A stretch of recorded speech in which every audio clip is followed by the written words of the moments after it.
Retinitis pigmentosa is the most common inherited disease of the retina. Basically what happens is that the rod cells of the retina get damaged and the cone cells are mostly spared. So just a brief review of the anatomy of the retina.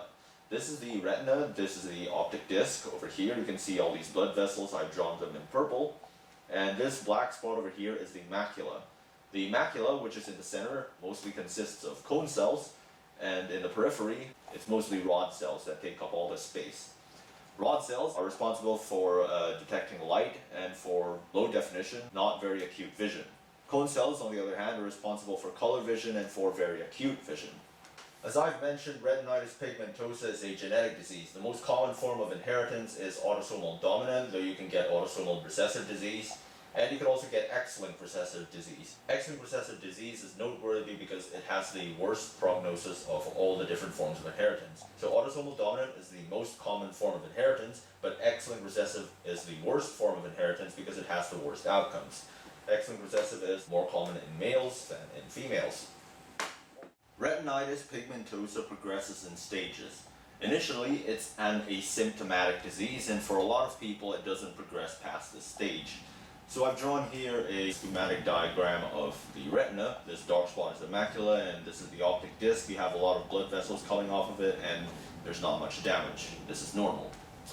Later on in life, patients will start to have symptoms, but they're going to be mild and almost unnoticeable unless you're actively looking for them.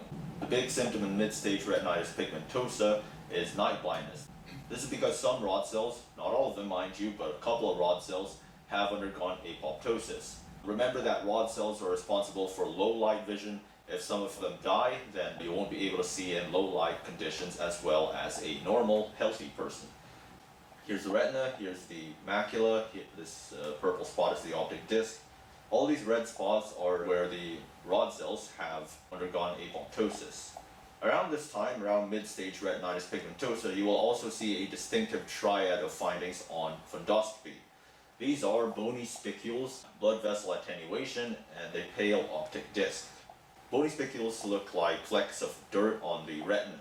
These are made up of pigment from the apoptosed rod cells that get deposited in the retina. Attenuation of the blood vessels basically means you get fewer blood vessels than in a normal, healthy person, and the blood vessels that you do see are thinner in general. A disc pallor is exactly as the name says. In a normal person, the optic disc will look yellow, almost white, whereas in a person with retinitis pigmentosa, the disc will start to look a bit like candle wax. Pale, not as bright, so you might want to look a few pictures up. Late stage retinitis pigmentosa is what I've drawn here. You don't get complete vision loss because the macula, which is mostly made up of cone cells, is mostly okay. The macula, remember, is responsible for central vision, and even in late-stage retinitis pigmentosa, patients will still be able to see within a very narrow field of view. They'll still be able to see colors, and what they can see will be at a high resolution. But it's still a narrow field of view because their peripheral vision is almost completely gone. This is what tunnel vision is. You'll be able to see clearly within a small field of view. However, outside of that field of view, you won't be able to see anything because you don't have peripheral vision. Finally, people with retinitis pigmentosa almost never have RAPDs, relative apparent pupillary defects, and we'll talk about one briefly. If you do a swinging flashlight test in a normal person, their pupils are going to shrink. If your retina detects light, it will send signals to your brain telling your pupils to shrink. Nothing wrong here. However, in people with a unilateral defect of the optic tract or the retina, you will see a relative apparent pupillary defect. This is because if you shine light into their good eye, it'll send signals to the brain, and the brain will send signals to both eyes telling their pupils to constrict. However, if you shine light into their bad eye, the signals that they send to their brain will not be as strong. So the signals the brain sends telling the pupils to constrict will not be strong either. So if you shine light into the good eye, their pupils will constrict briskly and to a higher degree than if you shine light into their bad eye. However, if you get bilateral damage to the retina, then you don't have an RAPD because the signals being sent are equally weak.